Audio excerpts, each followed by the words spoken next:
Когда взрослый человек перестает выходить на связь, полиция не спешит реагировать, особенно если это женщина, которая недавно сняла квартиру в другой стране и живет там одна. Так было и в этой истории. Анна Князевич, гражданка США, временно переехавшая в Мадрид после 13 лет брака. Она хотела побыть одна, разобраться в себе, начать все с чистого листа. В Мадриде она оформляла развод, строила планы на ближайшее будущее, поддерживала связь с близкими. 2 февраля Анна в последний раз вышла на связь по телефону, а уже на следующий день с ее номера начали приходить подозрительные сообщения. Подруга сразу поняла – писала не она. Анна Князевич родилась в Черногории примерно в 1983 году в семье, придерживавшейся традиционных балканских ценностей. Ее детство прошло в регионе, где семья, дисциплина и воспитание играли ключевую роль в становлении личности. Она росла в культурной среде, где уважение к старшим, образование и самостоятельность считались важнейшими ориентирами для будущего. С раннего возраста Анна проявляла аккуратность, организованность и стремление к независимости. Эти черты остались с ней на всю жизнь. Позднее, после переезда в Соединенные Штаты Америки, Анна получила американское гражданство. О ее первых годах жизни в США известно немного, однако она довольно быстро адаптировалась к новой среде. Жизнь в Америке открыла перед ней возможности для карьерного и личного роста. Она освоила английский язык, начала развивать профессиональные навыки и со временем стала активной участницей местного сообщества. Анна всегда придавала большое значение образованию и личному развитию. Она не стремилась к публичности, предпочитая вести спокойную, ненавязчивую жизнь. В начале 2010 года в городе Форт Лодердейл, штат Флорида, Анна познакомилась с Дэвидом Князевичем. Между ними быстро завязались серьезные отношения, и вскоре они начали жить вместе, а позже официально зарегистрировали брак. Со временем они стали не только супругами, но и партнерами по бизнесу. Вместе пара создала компанию, которая занималась технической поддержкой и IT-решениями. Дэвид курировал технические вопросы, тогда как Анна, по словам тех, кто их знал, отвечала за организацию и стратегию. Позднее пара начала вкладываться в недвижимость, приобретая объекты во Флориде. Внешне их союз выглядел прочным: стабильный бизнес, жилье, устоявшийся уклад. Они производили впечатление пары, уверенно идущей к финансовой независимости. Однако со временем внутри семьи начали нарастать проблемы, о которых не знали окружающие. Постепенно в отношениях появились серьезные трения, в том числе из-за финансовых разногласий и личных конфликтов. К 2023 году брак Анны и Дэвида фактически перешел в стадию необратимого распада. По словам близких, они находились в процессе расставания, и вопрос о разделе имущества стал главным. Под угрозой оказались как активы компании, так и объекты недвижимости. Сам процесс развода еще не был формально завершен, но стороны уже вели подготовку. Шли переговоры, возникали споры, и накал в общении возрастал. По мнению некоторых знакомых, ситуация осложнялась тем, что расставание касалось не только эмоциональной сферы, но и крупных сумм денег. На фоне обострения конфликта Анна приняла решение временно покинуть США. В декабре 2023 года она переехала в Мадрид, арендовав жилье в престижном районе Саламанка. По ее словам, этот шаг был необходим для того, чтобы отстраниться от давления, переосмыслить ситуацию и спокойно завершить болезненный этап в жизни. Она не раз подчеркивала, что не ищет новых отношений, не стремится к развлечениям, а просто хочет восстановить внутреннее равновесие. По прибытии в Испанию Анна обустроила быт, записалась на терапию, активно общалась с друзьями и даже начала строить планы на краткие поездки по Европе. Мадрид стал для нее не побегом, а возможностью на время выйти из конфликта, который нарастал во Флориде. Но уже через несколько недель ее самостоятельная жизнь была неожиданно и загадочно прервана. После переезда в Мадрид Анна поддерживала плотный контакт с подругой по имени Саа. Их общение продолжалось ежедневно, несмотря на расстояние. Саа жила во Флориде, они были близки не первый год, часто путешествовали вместе. И именно с ней Анна делилась своими планами, ощущениями и деталями повседневной жизни. Из переписок видно, что Анна не замыкалась в себе и открыто делилась тем, как проходит ее адаптация в Испании. В середине января 2024 года они вдвоем съездили в Австрию, а после этой поездки договорились снова встретиться в Мадриде. Саа должна была прилететь туда 8 февраля. Ожидалось, что перед этим, 5 февраля, Анна вместе с другой подругой поедет в Барселону. Билеты уже были куплены. Эта поездка была для нее важна не только как возможность сменить обстановку. Вместе с подругой они собирались посетить конференцию. Анна заранее обсуждала детали маршрута и с энтузиазмом говорила о предстоящей поездке. Вечером 2 февраля Анна созвонилась с Саа. По времени это было около 8:30. Они разговаривали по телефону более часа. Анна сказала, что останется дома. По ее словам, у нее не было планов выходить куда-либо в тот вечер. Она говорила спокойно, рассказывала о мелочах, делах по дому, визите в магазин, распорядке дня. Разговор закончился ближе к 22:00. Это последнее подтвержденное время, когда Анна точно была жива и контактировала с кем-либо. Утром 3 февраля Саа получила с ее номера странное текстовое сообщение. В нем говорилось: «Я встретила удивительного мужчину. У него есть летний дом примерно в 2 часах езды от Мадрида. Мы едем туда. Связь может быть нестабильной. Позвоню, когда вернусь». Позднее пришло еще одно сообщение. «После сеанса терапии вчера мне захотелось прогуляться. Он подошел ко мне на улице. Мы сразу почувствовали сильную связь. Такого со мной еще не было». Саа эти слова показались неестественными. Она знала, что Анна осторожна, никогда не уезжала с незнакомцами, особенно в другую местность без предупреждения. Она сразу написала в ответ, но больше сообщений не поступило. Попытки дозвониться также не увенчались успехом. Сначала Саа решила, что связь действительно могла прерываться, но с каждой минутой беспокойство только усиливалось. В тот же день аналогичное сообщение получила еще одна подруга Анны. Она общалась с ней на испанском языке. Однако стиль этих текстов вызвал сомнения. Они были написаны сухо, с нетипичными фразами, которые не отражали характерную для Анны интонацию. Самое странное – использование необычного диалекта, не свойственного ей. По словам брата Анны, текст будто бы был сначала составлен на другом языке, а затем переведен с помощью автоматического переводчика. Эта версия казалась убедительной. Полученное сообщение звучало непривычно формально и неестественно, что вызвало тревогу и у него. Оба получателя сообщений, Саа и испаноязычная подруга, сразу поняли, что Анна не писала эти тексты сама. Они сравнивали стиль с предыдущими переписками, где Анна выражалась живо, с характерными оборотами, которые здесь полностью отсутствовали. Кроме того, сама ситуация, описанная в сообщениях, противоречила ее поведению в предыдущие дни. На следующий день Саа начала искать дополнительные способы связаться с Анной. В ход пошли общие знакомые, попытки определить местоположение через приложение, даже звонки в медицинские учреждения. Результатов не было. Телефон Анны оставался включенным, но она не отвечала. После получения тревожных сообщений с телефона Анны Князевич, подруга Саа незамедлительно обратилась в полицию Мадрида. Она пояснила, что поведение подруги полностью выбивается из привычного. Связь внезапно оборвалась, и сообщения написаны в неестественной ей манере. Однако испанские правоохранители не стали предпринимать никаких активных действий. На тот момент они исходили из позиции, что Анна совершеннолетняя женщина, имеющая право на самостоятельные решения, в том числе и на внезапный отъезд.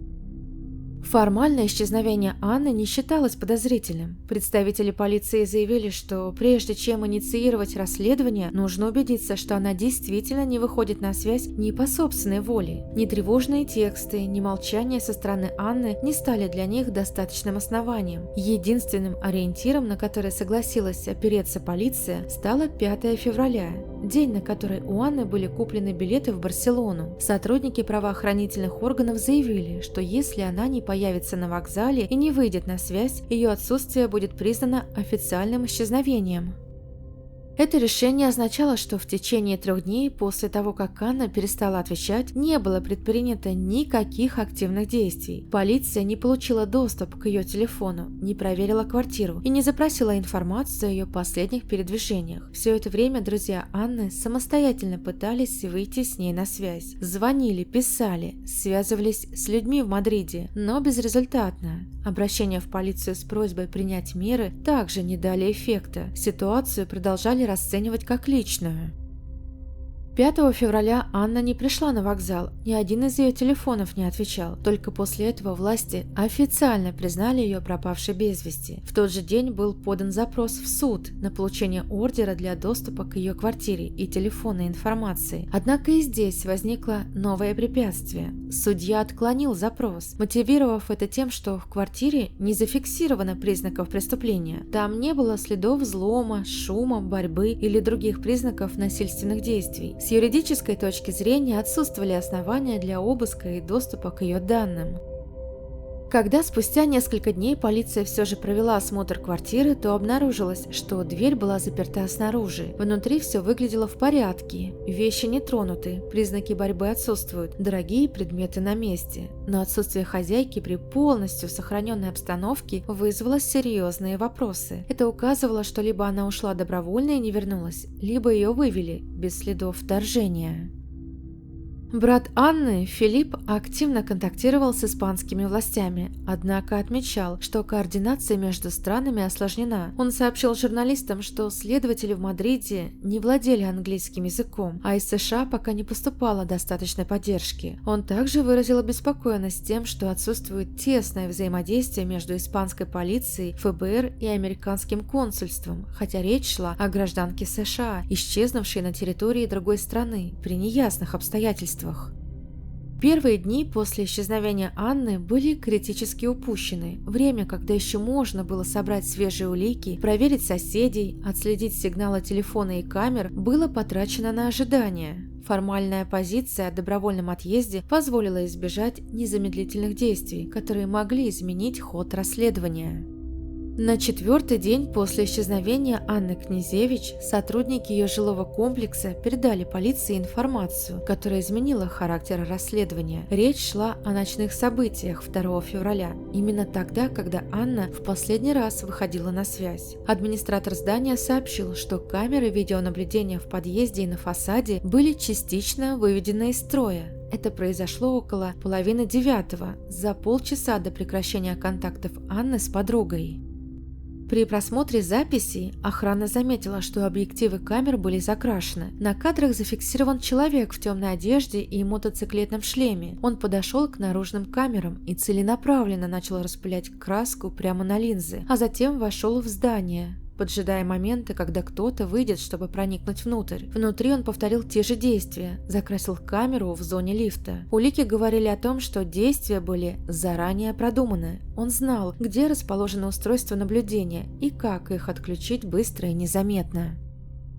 Факт повреждения систем безопасности подтвердили сотрудники здания. Видео с камер было скопировано и передано испанской полиции. Она стала первым визуальным элементом дела, указывающим на возможное вмешательство постороннего. Однако из-за надетого шлема и темной одежды опознать личность человека по видео оказалось невозможно. Его лицо было полностью закрыто, а телосложение не позволяло сделать однозначные выводы.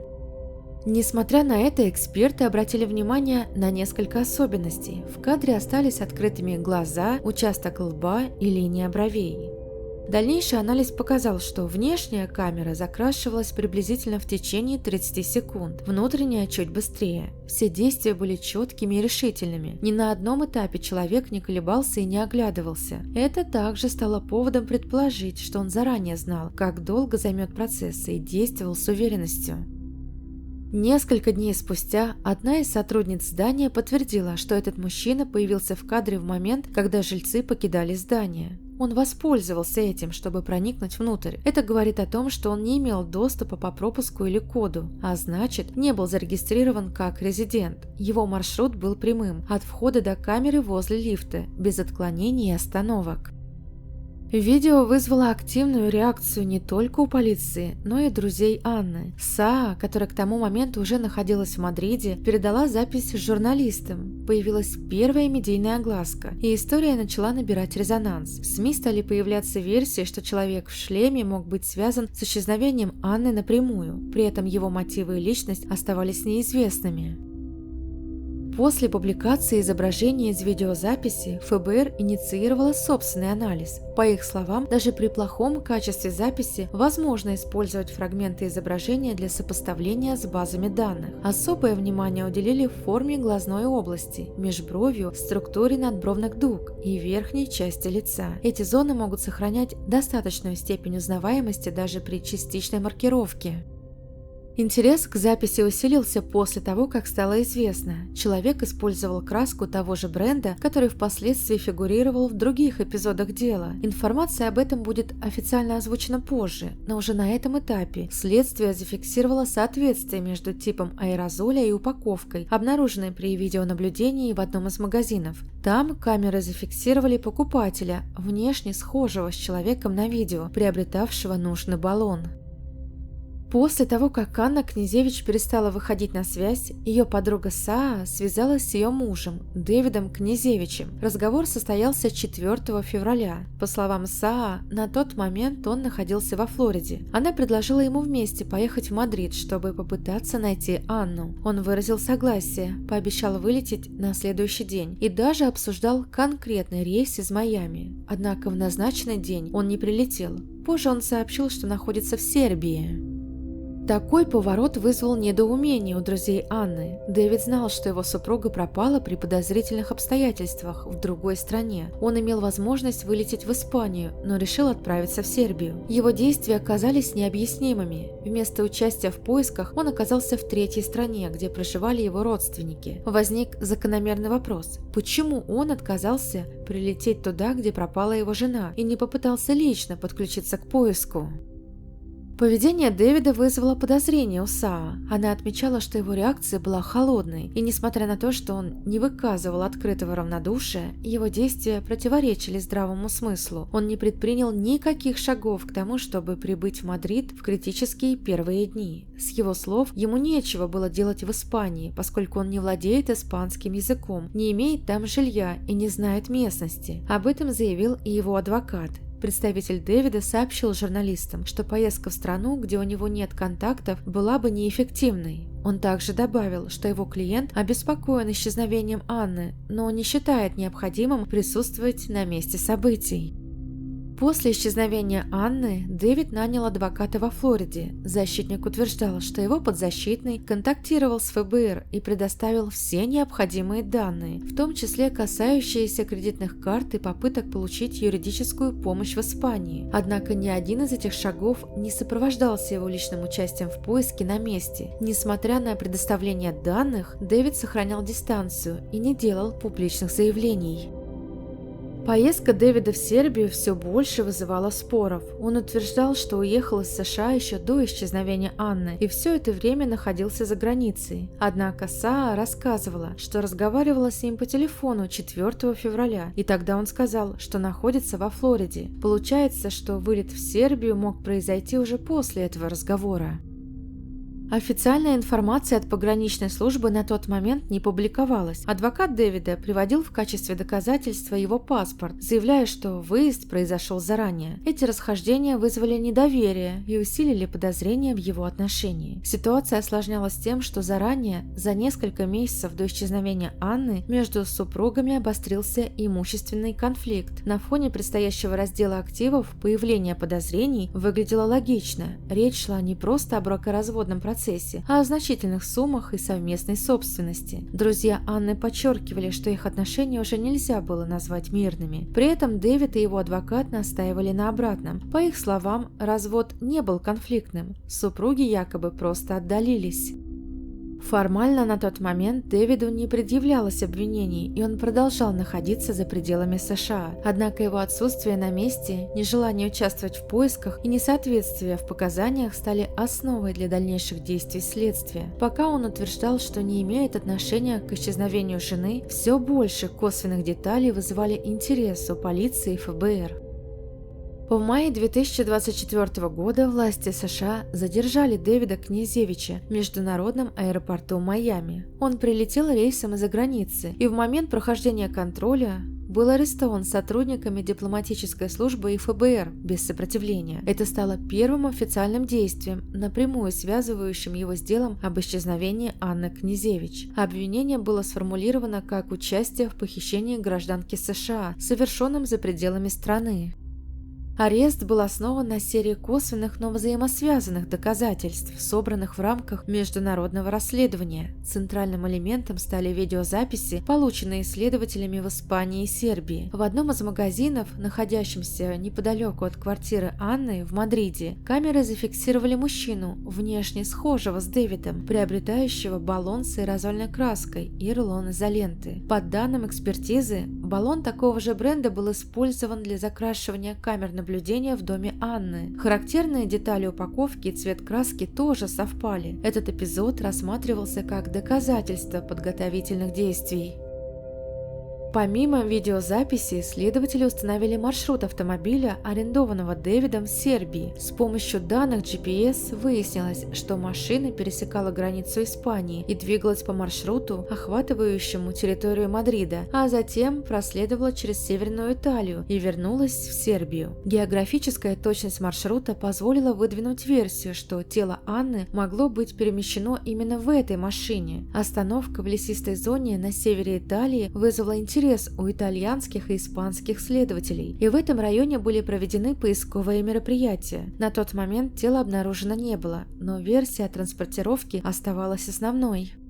Дополнительное внимание вызвал зафиксированный эпизод в лифте дома, где проживала Анна. Следствие предоставило видео, на котором мужчина с телосложением, совпадающим с параметрами Дэвида, выходит из лифта с крупным чемоданом. Это происходило в ночь ее исчезновения. Лицо не видно, но время и обстоятельства совпали с другими материалами дела. По версии следствия, чемодан мог использоваться для выноса тела из квартиры.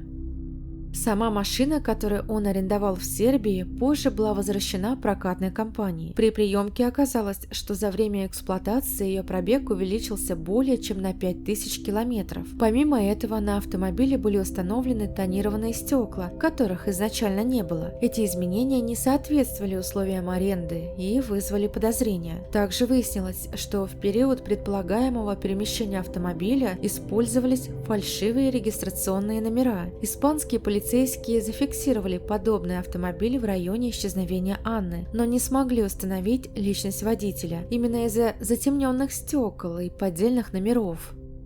ФБР связало между собой все эти элементы: покупку материалов, вмешательство в систему видеонаблюдения, перемещение по маршруту, видео с чемоданом и технические изменения автомобиля. По их заключению, совокупность этих факторов указывает на планомерные действия, направленные на совершение преступления и сокрытие его последствий. Формулировка в официальных материалах подчеркивала, что речь идет о похищении, совершенном на территории другого государства с участием американского гражданина.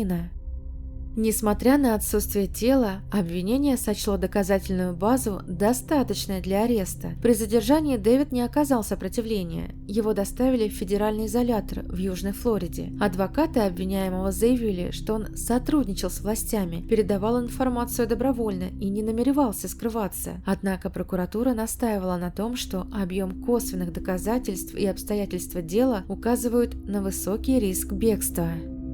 После ареста Дэвида в Майами прошло первое заседание суда, где рассматривался вопрос о его освобождении под залог. Судья отклонил эту апелляцию, указав на высокий риск побега. В обосновании решения было отмечено, что, по мнению следствия, действия, связанные с исчезновением Анны Князевич, были тщательно спланированы и хорошо подготовлены. В постановлении суда отдельно подчеркивалась степень продуманности и уровень изощренности в поведении подозреваемого, что, по мнению суда, не позволяло отпустить его до начала процесса.